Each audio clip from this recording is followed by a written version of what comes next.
तो गाइस आज की इस वीडियो में हम खेलने जा रहे हैं इतना बड़ा लूडो। गाइस 4 जने खेलेंगे हम, 4 भाई।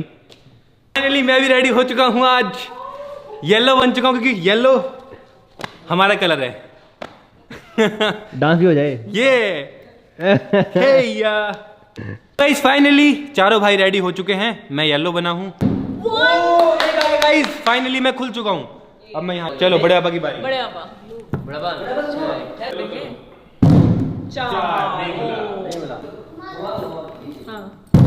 चार नहीं खुला। चलो देखना नहीं है। 2 1 2 3 4। गाइस अब पीयूष मुझे काट सकता है। मैं 4 हूँ, अगर पीयूष के 4 आ गए ना मैं कट जाऊंगा भाई। ये गाइस 1 2 3 4 और ये निकाले हमने अपनी तलवार। और ये भाई क्या गंदी किस्मत है भाई।